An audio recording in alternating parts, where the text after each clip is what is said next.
अल्हम्दुलिल्लाह अल्हम्दुलिल्लाहि रब्बिल आलमीन वल आक़िबतु लिल मुत्तक़ीन वस्सलातु वस्सलामु अला सय्यिदिना मुहम्मदिन व अला आलिहि व सहबिहि अजमईन अम्मा बअद। क़ाल अल्लाहु तआला फ़िल क़ुरआनिल करीम अऊज़ु बिल्लाहि मिनश शैतानिर रजीम बिस्मिल्लाहिर रहमानिर रहीम मा यल्फ़िज़ु मिन क़ौलिन इल्ला लदैहि रक़ीबुन अतीद व क़ाल अय्ज़न इन्नल्लाह व मलाइकतहु युसल्लूना अलन नबी या अय्युहल्लज़ीना आमनू सल्लु अलैहि व सल्लिमू तस्लीमा अल्लाहुम्मा सल्लि अला सय्यिदिना मुहम्मदिन व अला आलि सय्यिदिना मुहम्मदिन अल्लज़ी कुरिनतिल बरकतु बिज़ातिही व मुहय्या व तअत्तरतिल अवालिमु बितीबि ज़िक्रिही व रय्या। எல்லா புகழும் புகழ்ச்சியும் அல்லாஹ் ஜல்ல சுப்ஹானஹு தஆலா ஒருவனுக்கு உரித்தாகட்டுமாக, ஆமீன். நபிகள் நாயகம் ஸல்லல்லாஹு அலைஹி வஸல்லம் அவர்கள் மீதும் அனைத்து சஹாபாக்கள், தாபிஈன்கள், தபா தாபிஈன்கள், உலமாக்கள், சுஹதாக்கள், அக்தாபுகள், அவுலியாக்கள், குறிப்பாக நம் அனைவரின் மீதும் அல்லாஹ்வின் அன்பும் அருளும் குறைவின்றி நிறைவாக உண்டாகட்டுமாக, ஆமீன். அல்லாஹு தஆலா ரஜபிலும் ஷாபானிலும் பறக்கச் செய்து ரமலானை அடைகிற உயர்ந்த நசீபை அல்லாஹ் தருவானாக. லா இலாஹ இல்லல்லாஹ் முஹம்மது ரசூலுல்லாஹ் என்ற திருக்கலிமாவை விளங்கி அதன்படி வாழ்ந்து ஈமானோடு மரணிக்கிற உயர்ந்த நசீபை அல்லாஹு தஆலா நம் அனைவருக்கும் தருவானாக, ஆமீன். நாம் எல்லாம் பாக்கியமான ரமலானை எதிர்நோக்கி இருக்கிறோம். ரமலானுடைய முன் தயாரிப்பாக நாம் எப்படி ரமலானுக்கு தேவையான பொருளாதாரத்தை சேர்த்து வைத்து கொள்ள வேண்டும், உடல் ரீதியாக பொருளாதாரம் ரீதியாக ரமலானுக்கு நாம் தயாராகுவதை போன்று நல்லமல்கள் செய்வதற்காக வேண்டி முன்னேற்பாடுகளை நாம் செய்து கொள்ள வேண்டும். ரமலானில் நாம் 14 மணி நேரம் உண்ணாமல் பருகாமல் நோன்பிருக்கப் போகிறோம், தராவி தொலை இருக்கிறோம். இவ்வளவு கஷ்டப்பட்டு செய்கிற நல்லமல்கள் நம்முடைய சிறிய பாவத்தின் காரணமாக அந்த அமல்கள் எல்லாம் அழிந்து போய்விடும். எனவே நாம் இப்பொழுதிருந்தே பாவங்களை விட்டு தவிர்ந்து கொள்ள வேண்டும். ஒரு முன் தயாரிப்பாக எல்லா விதமான சிறிய பாவங்களை விட்டும் நாம் தற்காத்து கொண்டால் ரமலானிலும் அதே போன்று எந்த பாவமும் செய்யாமல் நாம் நம்முடைய நோன்பை பாதுகாக்க முடியும். நோன்பிற்குண்டான முழு சவாபையும் கிடைப்பதற்கு அல்லாஹு தஆலா உதவி செய்வான். எனவே நாம் சிறிய பாவங்கள் என்பதாக நாம் எத்தனையோ பாவத்தை நாம் கருதி கொண்டிருக்கிறோம். பொய் பேசுவது, புறம் பேசுவது, கோள் சொல்வது, வெளிப்படையாக பார்க்கிற போது இதுவெல்லாம் சிறிய பாவமாக தெரிந்தாலும் குர்ஆன் ஹதீஸ் ரீதியில் நாம் பார்க்கிற போது இதுவெல்லாம் நன்மைகளை அளிக்கக்கூடிய பாவமாக, நரகத்திற்கு நம்மை அழைத்து செல்லுகிற பெரிய பாவமாக இதுவெல்லாம் இருக்கிறது. அல்லாஹு தஆலா திருக்குர்ஆனில் குறிப்பிடுகிறான், இது யதலக்கல் முத்தலக்கியானி அனில் யமீனி வ அனிஷ் ஷிமாலி கஈது. வலதுபுறமும் இடதுபுறமும் மலக்குமார்கள் இருக்கிறார்கள். மா யல்ஃபிலு மின் கௌலின் இல்லா லதைஹி ரகீபுன் அதீத். நாம் பேசுகிற எந்த வார்த்தையாக இருந்தாலும், அது நல்ல வார்த்தையாக இருந்தாலும் சரி, தீய வார்த்தையாக இருந்தாலும், நாம் பேசுகிற எந்த வார்த்தையாக இருந்தாலும் அந்த வார்த்தையை பதிவு செய்கிறார்கள். எனவே நம்முடைய நாவிலிருந்து நோன்புடைய காலங்களில் நாம் நல்லதை பேசுகிறோமோ இல்லையோ, பொய் பேசிவிடக்கூடாது, புறம் பேசிவிடக்கூடாது, யாரை குறித்தும் கோள் மூட்டிவிடக்கூடாது. இப்படிப்பட்ட நம் பாவங்களை விட்டு நாம் நம்மை தற்காத்து கொள்ள வேண்டும். ஒரு முன் தயாரிப்பாக இப்பொழுதிலிருந்தே ஒரு பயிற்சி எடுத்துக்கொள்ள வேண்டும். புறம் பேசுவதை விட்டு நாம் நம்முடைய நாவை தற்காத்து கொள்ள வேண்டும். எப்படி நம்முடைய வீடுகளில் ஒரு திருமணம் நடைபெறுவதாக இருந்தால் 2-3 மாதங்களுக்கு முன்பாகவே நாம் எப்படி முன் தயாரிப்பு செய்கிறோமோ, நாம் ஒரு வெளியூருக்கு செல்வதாக இருந்தால் நாம் டிக்கெட்டை நாம் முன்பதிவு செய்கிறோம். எந்த ஊருக்கு செல்வதாக இருந்தாலும் சரி, ஒரு காரியத்தை செய்வதாக இருந்தாலும் முன் தயாரிப்பு செய்கிறோம். அதுபோல ரமலானுடைய முன் தயாரிப்பாக முதலில் நாம் நம்முடைய நாவை பாவத்தில் இருந்து பாதுகாப்பதற்கு நாம் இப்பொழுது இருந்தே முயற்சி செய்ய வேண்டும். புறம் பேசுதல் என்பது ஒரு சாதாரணமான பாவமாக நாம் கருதி கொண்டிருக்கிறோம். ஒரு 2 நபர்கள், 3 நபர்கள், 4 நபர்கள் ஒன்றாக சேர்ந்து நாம் பேசுகிற போது, பேசிவிட்டு கலைந்து செல்கிற போது, யார் முதலில் கலைந்து செல்கிறாரோ அவரை குறித்து மற்றவர்கள் பேசுகிறார்கள்.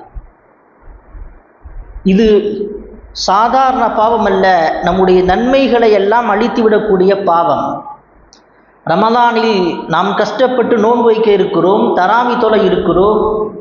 எவ்வளவு சிரமங்களுக்கு மத்தியில், அதுவும் வெயில் காலத்தில் நாம் நோன்பு வைக்கிறோம். அந்த நோன்பினுடைய முழு சவாபையும் கிடைக்க வேண்டும் என்று சொன்னால் நன்மை செய்வது எவ்வளவு முக்கியமோ அதைவிட முக்கியம் பாவத்தை விட்டு நாம் நம்மை தற்காத்து கொள்வது. எனவே நாம் இப்பொழுதிருந்தே நாம் ஒரு பயிற்சி செய்ய வேண்டும், பிராக்டிஸ் எடுத்துக்கொள்ள வேண்டும். புறம் பேசுவதை விட்டு, பொய் பேசுவதை விட்டு, கோள் சொல்வதை விட்டு நம்முடைய நாவை நாம் தற்காத்து கொள்ள வேண்டும். அல்லாஹ் ஜல்ல சுப்ஹானஹு தஆலா சூரத்துல் கஹ்ஃபிலே பேசுகிறான்.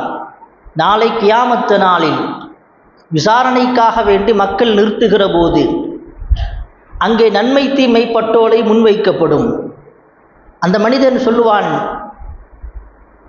மாலி ஹாதல் கிதாப், இது என்ன வேதம், இது என்ன புத்தகம், இது லா யுகாதிரு சகீரத்தம் வலா கபீரத்தன் இல்லா ஹஸாஹா, சின்ன பாவத்தையும் விட்டு வைக்கவில்லை, பெரிய பாவத்தையும் விட்டு வைக்கவில்லை. நாமெல்லாம் எதை அற்பமாக சின்னதாக நாம் கருதுகிறோமோ அது கூட அங்கு எழுதி வைக்கப்பட்டிருக்கும். பெற்றோரை குறித்து சீ என்று சொன்னால் அதுவும் பதிவு செய்யப்படும். சீ அப்படிங்கிற வார்த்தை கூட நமக்கு பார்ப்பதற்கு சாதாரணமான வார்த்தையாக தெரியலாம், அந்த வார்த்தையும் அங்கே பதிவு செய்யப்படும். புறம் பேசுதல் என்பது, பொய் பேசுதல் என்பது நம்முடைய பார்வையில் அது சாதாரணமாக தெரிந்தாலும் அல்லாஹ்விடத்திலும் ரசூலிடத்திலும் மிகப்பெரிய பாவங்கள், நன்மைகளை அழித்துவிடக்கூடிய பாவம் இதெல்லாம். எனவே நாம் இப்பொழுதிருந்தே நாம் நம்முடைய நாவை நம்முடைய கட்டுப்பாட்டில் வைக்க வேண்டும்.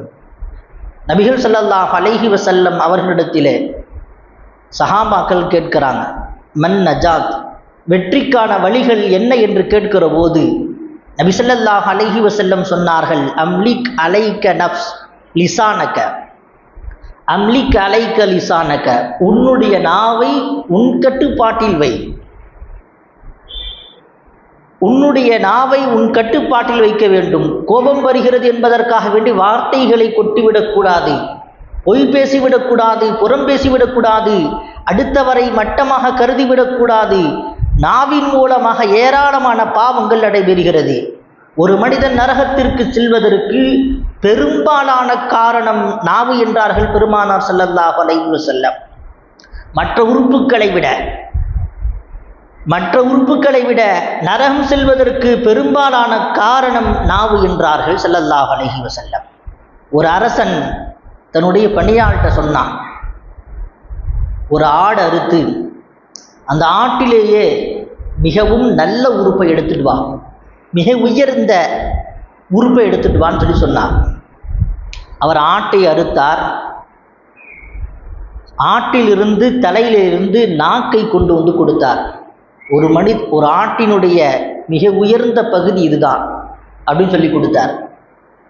அரசர் சொன்னார், இன்னொரு ஆடு அறுத்து அதில் இருக்கக்கூடிய மிக கெட்ட உறுப்பை எடுத்துட்டு வாண்டார். வேலையாட் போனார், ஆட்டை அறுத்தார், இன்னொரு ஆட்டை அறுத்தார், மீண்டும் நாக்கை கொண்டு வந்து கொடுத்தார். அரசன் கேட்டார், நல்ல உறுப்பை கேட்டேன், அப்பொழுது நாக்கை கொண்டு வந்த, தீய உறுப்பை கேட்டேன், அப்பொழுது நாக்கை கொண்டு வரையே. அவர் சொன்னார், ஒரு மனிதன் உயருவதற்கும் நாவுதான் காரணம், ஒரு மனிதன் தாழ்ந்து போவதற்கும் நாவுதான் காரணம். சாதாரணமான ஒரு வார்த்தையில் ஒரு மனிதனை நல்லவனா கெட்டவனா என்பதை தீர்மானித்து விடலாம். ஒருவன் பேசுகிற போது நல்ல வார்த்தைகளை பேசினால் அவனுடைய பேச்சை வைத்து நாம் அவனை தீர்மானித்து விடலாம், இவன் நல்லவன் என்பதாக. அவனுடைய பேச்சை வைத்து அவனுடைய தரத்தை முடிவு செய்து விடலாம், இவன் கெட்டவன் என்பதாக. எனவே நாவுதான் இருக்கிற உறுப்பிலேயே மிக சிறந்த உறுப்பும் நாவுதான், கெட்ட உறுப்பும் நாவுதான். நாம் அந்த நாவை எப்படி பயன்படுத்துகிறோமோ அந்த விதத்தில் நாம் உயர்ந்தவர்களாக ஆகுவோம், தாழ்ந்தவர்களாகவும் ஆகுவோம். எனவே நாம் தாழ்ந்தவராக ஆகிவிடாமல் நம்முடைய நாவை நம்முடைய கட்டுப்பாட்டில் வைத்து நாம் அல்லாஹினுடைய நெருக்கத்தை பெற வேண்டும், ரசூலினுடைய முஹப்பத்தை பெற வேண்டும், சுவனத்தை அடைவதற்கு அந்த நாவை காரணமாக ஆக்க வேண்டுமே தவிர கண்டதையும் பேசி நாம் நரகத்திற்கு செல்வதற்கு காரணமாகிவிடக்கூடாது. நபி ஸல்லல்லாஹு அலைஹி வஸல்லம் அவர்கள் புறம் பேசுவது குறித்து சொல்லித் தருகிறார்கள். புறம் என்றால் என்ன? சஹாபாக்கள் கேட்டாங்க, புறம்னா என்ன யா ரசூலல்லாஹ்? ذிக்ருக அஹாக பிமா யக்ரஹு, உன் சகோதரனை குறித்து அவன் வெறுக்கக்கூடிய ஒன்றை நீ பேசுவது, அவன் இல்லாத சமயத்தில் அவன் செய்த ஒரு செயலை குறித்து அடுத்தவற்றை சொல்வது, அதை கேள்விப்பட்ட வருத்தப்படுவார், என்ன இதெல்லாம் பேசிகிட்டு இருக்காங்க.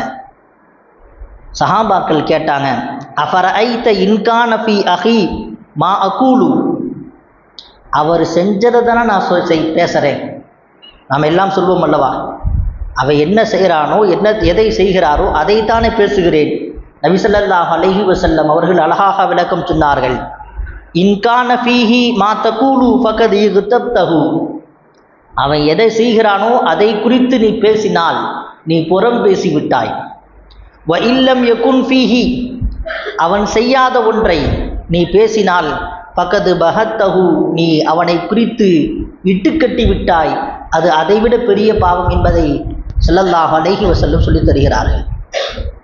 அல்லாஹு ஜல்ல சுப்ஹானஹு தஆலா சூரா ஹுஜராத்திலே அல்லாஹு தஆலா எச்சரிக்கை செய்கிறான், லா யக்தப் பஅதுக்கும் பஅதா, உங்களில் ஒருவர் இன்னொரு நபரை குறித்து புறம் பேச வேண்டாம். யாராவது ஒருவர் மனிதனுடைய கரியை, தன் சகோதரனுடைய இறந்துவிட்ட சகோதரனுடைய கரியை சாப்பிடுவதற்கு நீங்கள் விரும்புவீர்களா?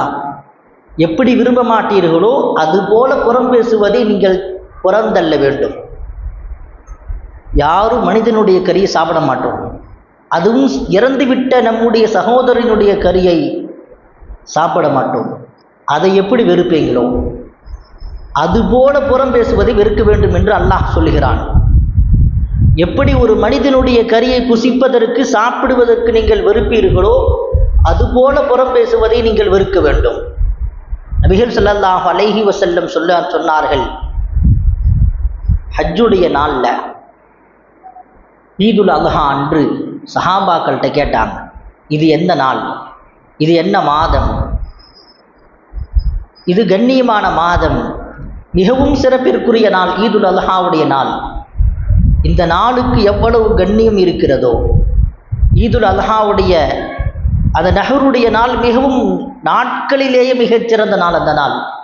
அந்த நாட்களுக்கு அதிக மரியாதை கொடுக்க வேண்டும், முக்கியத்துவம் அல்லாஹ் கொடுத்திருக்கிறார்.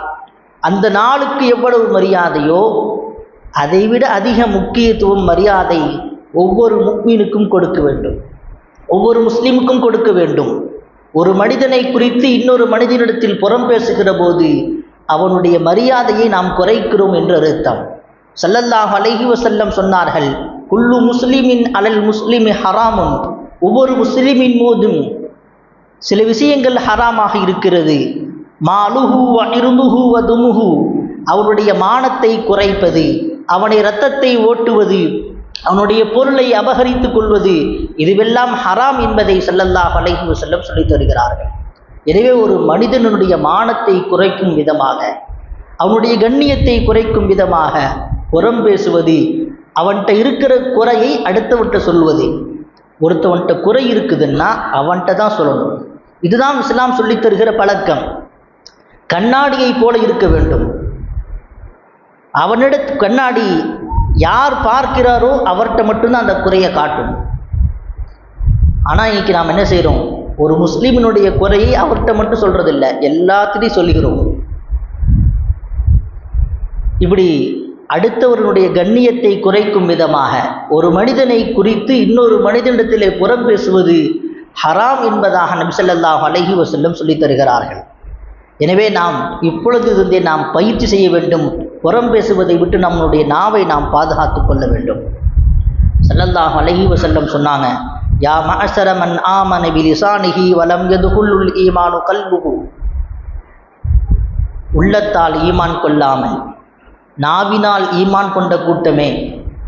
ஸல்லல்லாஹு அலைஹி வஸல்லம் சொல்கிறார்கள், உள்ளத்தில் ஈமான் இருக்க வேண்டும்.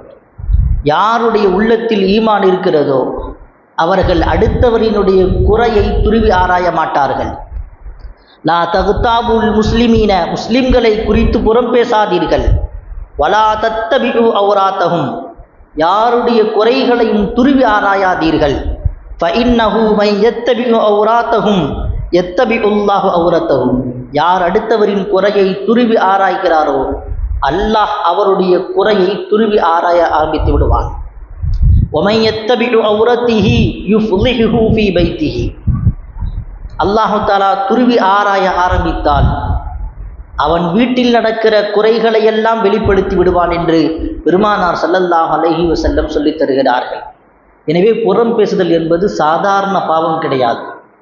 அடுத்தவன் செஞ்ச ஒரு பாவத்தை, அடுத்தவன் செய்த ஒரு குறையை நாம் வெளிப்படுத்தினால் அல்லாஹ் நம்முடைய குறையை வெளிப்படுத்துவான் என்று ஸல்லல்லாஹு அலைஹி வஸல்லம் சொல்லித் தருகிறார்கள். எனவே நாம் ரமலானுடைய காலத்தில் நன்மை செய்வது எவ்வளவு முக்கியமோ அதுபோல பாவத்தை விட்டு தவிர்ந்திருப்பது அதைவிட முக்கியம். நாம் நோன்பு வைத்திருக்கிற போது புறம் பேசிவிட்டால் அந்த நோன்பிற்குண்டான சவாபு கிடைக்காமல் போய்விடும். எனவே நாம் நம்முடைய நாவை இதுபோன்ற பாவத்திலிருந்து நம்மை தற்காத்து கொள்ள வேண்டும்.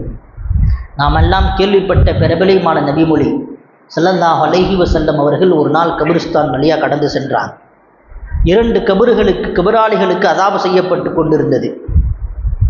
ஸல்லல்லாஹு அலைஹி வஸல்லம் சொன்னாங்க, இந்த 2 பேரும் அதாபு செய்யப்படுறாங்க அப்படின்னு சொல்லிட்டு சொன்னாங்க. ஒருத்தவர் புறம் பேசியவர், இன்னொருத்தவர் சிறுநீர் கழித்து விட்டு சரியாக சுத்தம் செய்யாதவர். மரக்கிளையை ஒடித்து 2 கபரிலையும் வச்சாங்க ஸல்லல்லாஹு அலைஹி வஸல்லம். எனவே புறம் பேசினால் கபரிலேயும் அதாப் இருக்கிறது என்பதை நமக்கு ஸல்லல்லாஹு அலைஹி வஸல்லம் சொல்லித் தருகிறார். புறம் பேசுதல் என்பது சாதாரண பாவம் கிடையாது. இந்த உலகத்தில் நமக்கு இழிவை ஏற்படுத்தும். அடுத்தவரை பற்றி புறம் பேசினா இன்றைக்கு இதெல்லாம் சாதாரண பாவம் இதெல்லாம் பாவம் இல்லை என்று என்கிற மனோநிலைக்கு மனிதர்கள் வந்து விட்டார்கள். புறம் பேசுவதெல்லாம் சாதாரணமாகிவிட்டது. இன்றைக்கு ஒரு ஆய்வில் சொல்கிறாங்க, 80% மக்கள் புறம் பேசி கொண்டிருக்கிறார்கள் என்பதாக. அந்த அளவுக்கு சாதாரணமாக கருதுகிறார்கள். இது ஒரு பெரிய பாவம் என்பதை நபி ஸல்லல்லாஹு அலைஹி வஸல்லம் நமக்கு சொல்லித்தராங்க. அனஸ் இப்னு மாலிக் ரலியல்லாஹு அறிவிக்கிறாங்க, நபி அவர்கள் மிஅராஜுக்கு போனப்ப சில நபர்களை பார்த்தார்கள். லம்மா உரிஜபி மரர்து பி கௌமின் லஹும் அல்ஃபாரு மின் நுஹாசின், நகங்கள் இருக்கிறதே இரும்பினால் இருந்தது. அந்த நகங்களை கொண்டு தங்களுடைய முகத்தை கீறிக்கொண்டார்கள், தங்களுடைய நெஞ்சங்களை கீறிக்கொண்டார்கள். நபி ஸல்லல்லாஹு அலைஹி வஸல்லம் கேட்டாங்க, ஜிப்ரீல் அலைஹிஸ்ஸலாம்கிட்ட கேட்டாங்க, மன் ஹா உலாஇ, இவர்கள் யார் என்று கேட்டாங்க. ஹா உலாஇ அல்லதீன யஅகுலூன லுஹூமன் நாஸ், மக்களுடைய கரியை சாப்பிட்டவர்கள், அடுத்தவரை புறம் பேசியவர்கள். எனவே அடுத்தவரை குறித்து புறம் பேசினால் இந்த உலகத்திலேயும் இழிவு ஏற்படும், கபரிலேயும் அதாப் இருக்கிறது, நாளை கியாமத்து நாளிலேயும் அதற்குண்டான தண்டனை இருக்கிறது என்பதை ஸல்லல்லாஹு அலைஹி வஸல்லம் அவர்கள் நமக்கு விளக்கம் தருகிறார்கள். எனவே நாம் புறம் பேசுவதை சாதாரணமான பாவமாக கருதிவிடக்கூடாது. புறம் பேசுபவர் சுவனத்திற்கு செல்ல முடியாது என்பதாக நபி அவர்கள் சொல்லித் தருகிறார்கள். ஹஜ்ரத் ஆயிஷா ரலியல்லாஹு அன்ஹா அவங்களும் நபி ஸல்லல்லாஹு அலைஹி வஸல்லம் அவங்களும் வீட்டில் இருக்கிறாங்க. வீட்டில் இருக்கும்போது நபியினுடைய இன்னொரு மனைவி வர்றாங்க, வீட்டுக்கு வர்றாங்க. வீட்டுக்கு வருகிற போது நபி அவர்கள் கேட்டாங்க, யார் வந்தது வீட்டுக்குள்ளே யார் வந்தது அப்படின்னு கேட்கும்போது ஆயிஷா ரலியல்லாஹு சொன்னாங்க, தன்னுடைய கையை காட்டி, அதான் இந்த சின்ன பெண்மணி குட்டச்சி என்பதாக சொல்லாமல் இசாரா செய்கிறாங்க, கையை இசாரா செய்கிறார்கள். நபி ஸல்லல்லாஹு அலைஹி வஸல்லம் சொன்னார்கள், இக்தபீஹா, அந்த பெண்மணி குறித்து நீ புறம் பேசி விட்டாய். ஸல்லல்லாஹு அலைஹி வஸல்லம் சொன்னாங்க, அந்த பெண்மணி குறித்து நீ புறம் பேசிட்டேன்னாங்க. புறம் பேசுதல் என்பது ஒரு சாதாரணமான பாவம் அல்ல, அது மிகப்பெரிய பாவம். அது நன்மைகளை எல்லாம் அழித்து விடக்கூடிய பாவம். நாம் ரமலானில் சிரமப்பட்டு இபாதத் செய்ய இருக்கிறோம். அல்லாஹ் இபாதத் செய்வதற்கு, நோன்பு வைப்பதற்கெல்லாம் நமக்கெல்லாம் தௌஃபீக் செய்வானாக. எனவே அந்த அமல்கள் எல்லாம் வீணாகி விடாமல் நாம் நம்முடைய நல்லமல்களை பாதுகாக்க வேண்டிய பொறுப்பு ஒவ்வொரு நபருக்கும் இருக்கிறது. அந்த அடிப்படையில் நாம் நம்முடைய நாவை நம்முடைய கட்டுப்பாட்டில் வைத்து புறம் பேசுவதை விட்டு, பொய் பேசுவதை விட்டு நம் அனைவரையும் அல்லாஹ் பாதுகாப்பானாக. அல்லாஹு ஜல்ல சுபஹானஹு தஆலா நம் அத்துணை பேருக்கும் ரஜபிலும் ஷாபானிலும் பரக்கச் செய்து ரமலானை அடைகிற உயர்ந்த நசீபை அல்லாஹ் தருவானாக. ஆமீன். வ ஆகிரு தஅவானா அல்ஹம்துலில்லாஹி ரப்பில் ஆலமீன்.